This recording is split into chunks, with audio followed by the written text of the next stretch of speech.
Imagine, if you will, a grand Victorian library in London. Oh, I love this visual.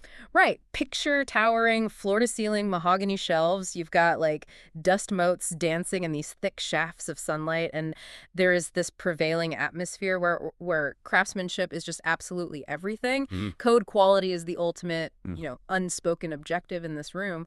But right in the middle of all this quiet grandeur, there is a guy who is just utterly exhausted. Yeah, poor guy. He feels less like a majestic librarian and significantly more like an overgrown babysitter trying to wrangle like an incredibly fast, entirely unpredictable toddler. Which is such an accurate feeling for developers right now. It really is. And that toddler is an enterprise AI.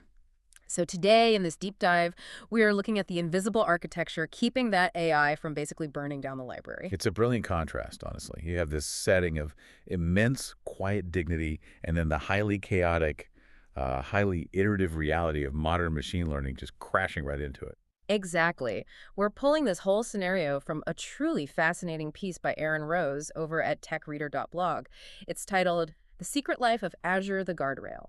And it's not just a dry technical read, which I appreciate. No, not at all. Rose didn't write some boring API documentation manual. He built a whole narrative. He drops us into that Victorian library and introduces two characters. Right, Margaret and Timothy. Yeah, Margaret, who is this seasoned, intensely focused senior software engineer, and her junior colleague, Timothy, the exhausted guy, currently living in a state of perpetual frustration. Which a lot of us can relate to. Totally.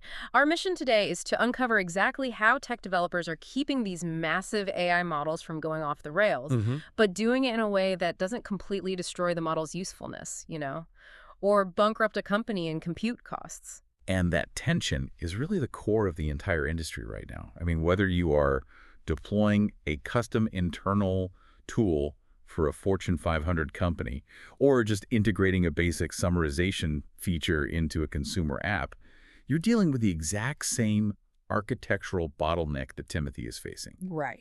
You're surrounded by this invisible infrastructure every single time you hit enter on a prompt.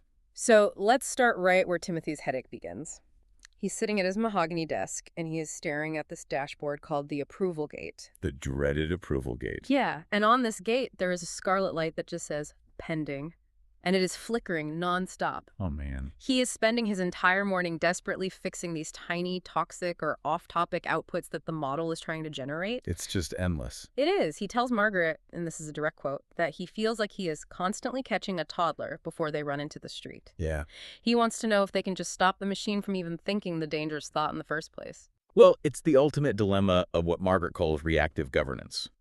Timothy is stuck in this brutal catch-and-correct loop. In real-world engineering terms, I mean, think about what is actually happening when you rely on reactive governance.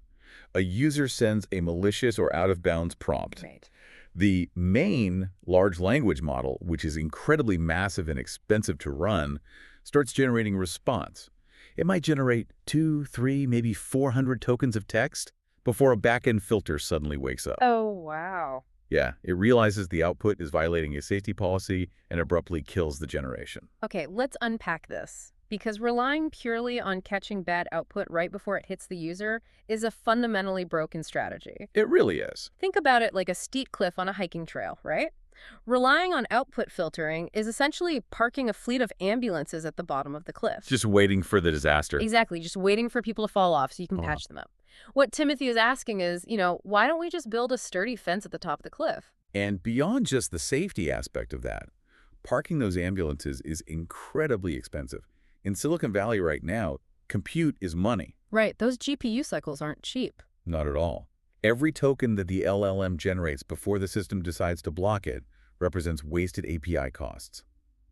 Margaret explains that to truly scale an AI system efficiently, you have to cross what she calls the proactive gap. The proactive gap. Yeah, you have to build the guardrail.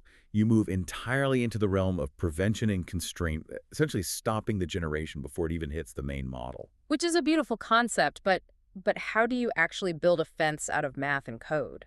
That's the tricky part. Right. In the narrative, Margaret picks up a scarlet marker and physically draws a solid reinforced fence around the conceptual map of the library.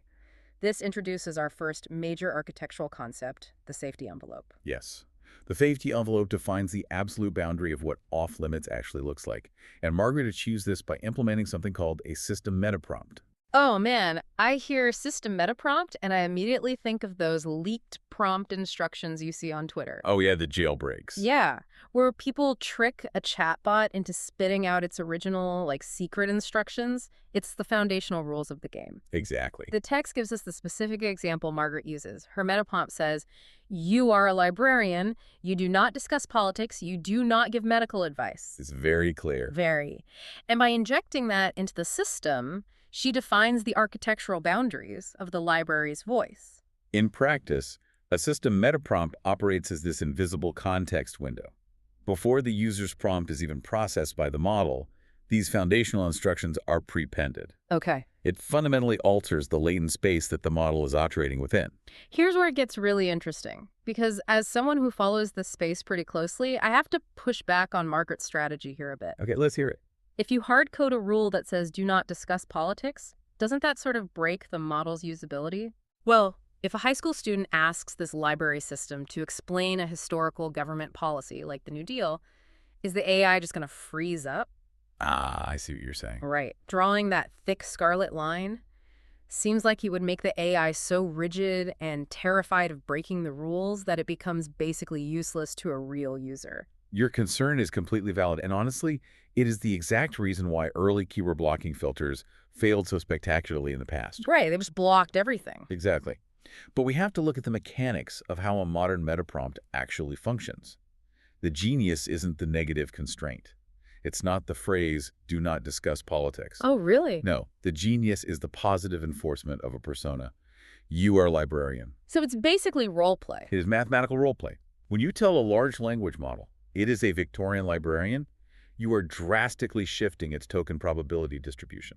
Okay. You're routing the model's predictive path away from writing political manifestos because the statistical context of a librarian doesn't lead there. Oh, that makes sense. It isn't just frantically scanning incoming text for the banned word politics and throwing up an error screen. It is naturally adopting the linguistic patterns of a helpful, neutral information professional.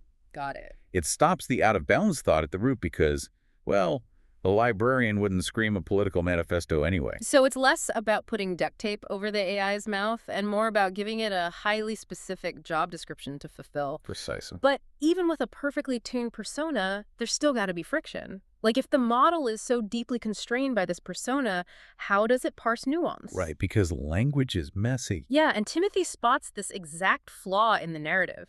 He asks Margaret what happens when a totally legitimate, safe question accidentally bumps up against that rigid fence. Do you remember the example he uses? Yeah, he says, imagine a scholar comes into the library asking about medieval warfare. Right. And medieval warfare inherently involved violence, swords, and battles. Those concepts map very closely to harmful content in a latent space. But the scholar isn't promoting violence, right? They're just studying history. Yeah. So does the shield just blindly block them? Well, Margaret's solution to this contextual nuance is a system called Azure AI Content Safety. It acts as a specialized content filter. And the way she describes it is, honestly, arguably the best metaphor in the entire piece. I agree. She tells Timothy, the fence isn't barbed wire, it's a gate with a bell. A gate with a bell. I just love that. I want to hold on to that image, a gate with a bell. But if we step out of the Victorian library for a second, what is the actual mechanism of that gate? Like, how does it scan for medieval warfare versus actual real-world toxicity? What's fascinating here is how it decouples the safety check from the main LLM. Azure AI Content Safety doesn't use the massive, slow conversational model to check for rule breaking. Oh, it doesn't? No, it uses a constellation of separate, highly efficient, lightweight classifier models. But why use separate models? Like, why not just have the main AI check its own work? Latency. Pure latency. If you force a 100 billion parameter model to analyze every single prompt for a dozen different safety policies before it even starts answering, right, the user is going to be staring at a loading screen for 10 seconds. And nobody wants that. Exactly. So instead, these lightweight classifiers intercept the user's prompt first. They convert the text into vector embeddings, essentially mapping the meaning of the words into mathematical coordinates. If those coordinates land too close to a cluster designated as toxicity or prompt injection, the gate drops. And it happens in milliseconds. Okay, so the classifiers are the gate. But what about the bell? The bell. Yeah, if a historian asks about the Battle of Agincourt, and the classifier accidentally misinterprets those vector embeddings as toxicity and blocks the prompt, how does the user actually ring the bell? The bell is the appeal path. When a user hits a block that they feel is completely unwarranted, they don't just hit a brick wall and give up. Right. They flag the interaction. They submit feedback saying, hey, I'm researching history. This isn't harmful. And this brings up what I think is the absolute most crucial operational insight in the text. What's that? Those false positives, the moments where the AI gets a little too aggressive and blocks a safe prompt, they are actually gold mines for the developers. Oh, absolutely. They aren't just annoying glitches. They are the tuning data. Right. This is where reinforcement learning from human feedback, or RLHF, really comes into play. When the historian rings the bell, it triggers a back-end review. The engineering team looks at that specific prompt, validates that it is indeed safe, and creates a new data pair. So they basically tell the classifier, hey, next time you see vector embeddings that look exactly like this historical query, let them through. Precisely. They use that data pair to mathematically shift the boundary line of the classifier. Over time, millions of users ringing the bell gently pushes the safety envelope into the exact right shape. That is so cool. The machine literally learns to parse the semantic difference between historical research and genuine threats. The gate becomes perfectly customized to the library's actual real-world traffic. But, I mean, the experience of hitting that gate as a user is still incredibly frustrating. Nobody likes being told no by a computer. No, it's the worst. And Timothy immediately hones in on this user experience problem. He asks Margaret, is every single violation treated exactly the same? It's a great question. Yeah, like if a user makes a simple typo that accidentally looks like a toxic keyword, or if they just ask a question that drifts slightly off topic, do the sirens go off? Should a minor mistake trigger a full system lockdown? Well, Margaret answers by taking out her scarlet marker again and drawing 3 distinct levels on the board. She introduces this concept of tiered enforcement. Okay. She explains that there is a massive difference in user intent. You have normal users experiencing policy drift. They just wander outside the library's scope by accident. Sure. Then you have automated bots scraping data. And finally, you have malicious actors launching severe adversarial attacks, like a complex prompt injection designed to hijack the model. Right. You cannot treat all 3 of those with the same hammer. So the system's reaction scales to match the severity of the threat. And I have a highly functional question here. Two. Margaret advocates for what she calls explainable refusals. Meaning, if someone asks a slightly off-topic question, the librarian persona gently pushes back and says, I cannot answer that because it falls outside my role as a librarian. Right. Why bother doing that? From a pure cybersecurity standpoint, wouldn't it be vastly safer to just return a generic error 404 or a blank screen? I see where you're going. Like, why give a potential hacker any clues about where your defenses are or how your guardrails are configured? If we connect this to the bigger picture, what you were describing is the classic security through obscurity mindset. It assumes the best defense is giving the attacker 0 feedback. Exactly. But Margaret is balancing security with product viability. If you just hit normal, everyday users with a terrifying silent error 404, every single time they ask a slightly borderline question, what happens? Well, they assume the app is broken, they uninstall it. Exactly. They feel arbitrarily censored, and they lose trust in the tool entirely. Explainable refusals are designed strictly for that first tier of enforcement, the policy drift. Okay. Keeping the model in character to gently explain why it can't fulfill a request keeps the user engaged. It treats them with respect. Yeah, it makes a lot of sense. A hard, silent block at the network level is saved strictly for those top-tier, severe adversarial attacks where you genuinely want to give the attacker absolutely nothing. Got it. It's the difference between a good librarian tapping a little sign on the desk that says, "Quiet, please," versus calling security to physically drag you out of the building just because you sneeze too loudly. That's the perfect way to put it. The explainable refusal guides the user back inside the safety envelope without completely ruining the relationship. But all of this architecture, the tiered enforcement, the meta prompts, the classifiers, it ultimately points to a much, much larger question. You can build the most sophisticated gate in the world, but someone still have to decide where the property line actually is. Yes. And Timothy, our exhausted junior engineer who has been absorbing all of this heavy technical architecture, asks the quietest but absolutely most profound question in the entire text. Yeah, he does. He looks at Margaret and says, "Who decides what off-limits actually means?" It is the exact moment the narrative pivots from computer science directly into governance. Totally. Margaret literally pauses. She caps her scarlet marker. And she explains that a guardrail of this magnitude requires a policy review board. A human board. Yes. The text notes that this board updates the safety envelope quarterly to reflect the library's values. Margaret says, technology defines the how, but people define the should. The scarlet marker doesn't just draw lines, it asks who should draw them. People define the should. Yeah. That is an incredibly stark reminder of how these systems are actually built in the real world. So what does this all mean? For me, reading that section was a massive reality check. Yeah, because we get so caught up in the magic of large language models. We talk about neural networks and billions of parameters as if they are these objective, omniscient math equations. Right, like there's some law of physics. Exactly. But it's actually really heavy to realize that behind all this cold, automated math, someone's specific policy decisions are being hard-coded directly into the network. This raises an important question, though. It's the ultimate demystification of AI. The policy review board isn't just writing some corporate memo that gets filed away in a cabinet. No. Their decisions become the tuning data. When that board decides what constitutes harmful content, their subjective human definition is translated into data pairs for reinforcement learning. Wow. It literally reweights the neural pathways of the model. Oh. Every time you ask an enterprise AI a question, you are not just querying a database. You are navigating the mathematical boundary lines drawn by a human committee sitting in a room somewhere. The parameters of your knowledge are being shaped by someone else's definition of safety, which is essential for a product to function, obviously, but vital for the user to be aware of. Absolutely. And that realization brings us to the resolution of Aaron Rose's story. We are back in the Grand Victorian Library for the finale. Right. Timothy is sitting at his desk, he's watching the dashboard, and suddenly a user out there in the world attempts a highly complex role-play jailbreak. A real attack. Yeah. They are using an advanced prompt injection technique, trying to trick the librarian persona into breaking character to write a controversial political manifesto. Oh, boy.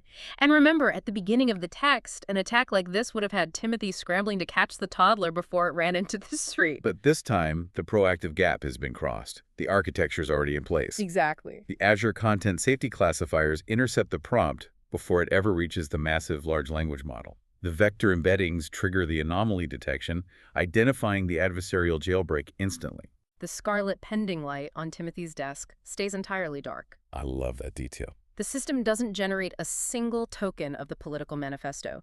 The compute isn't wasted. The thought is stopped before it can even form. Timothy finally gets to lean back in his chair, and he tells Margaret, it's quiet, the library feels safe. And Margaret delivers the final defining takeaway of the entire piece. She looks at the quiet dashboard and says, that is the guardrail, Timothy. The best approval gate is the one that never has to open. Prevention is the quietest form of governance. Prevention is the quietest form of governance. It perfectly encapsulates the engineering shift from panicked, reactive filtering to invisible, proactive architecture. It really does. So, to you listening, the next time you are using an AI tool for work or research or just for fun, and you hit a boundary, maybe it refuses a prompt with an explainable refusal or gently guides you to a different topic, don't just get frustrated and close the window. Instead, visualize that grand Victorian library. Picture the gate with the little bell on it. Remember that there are lightweight classifiers and complex metaprompts built by people like Margaret and Timothy, working quietly in the background in a matter of milliseconds. Doing the heavy lifting. Exactly. They are there to keep the API costs down, to keep the product functional, and to keep the toddler from running into the traffic. Because without that invisible mathematical fence, the entire system just collapses under its own weight. It does. But before we wrap up today's deep dive, we want to leave you with one final, slightly provocative thought to mull over on your own. Oh, I'm ready. We spent a lot of time discussing how human policy boards hold the scarlet marker, updating the AI's boundaries every quarter, and generating the tuning data through reinforcement learning from human feedback. But as these AI systems become dramatically more sophisticated at analyzing their own false positives, as they begin generating their own synthetic tuning data to refine those boundary lines without human intervention, will we eventually reach a tipping point? Will there come a day where the machine itself is the one holding the scarlet marker, automatically updating its own meta prompts and mathematically deciding for us what safe actually means. That is a wild thought. Something to think about. Until next time.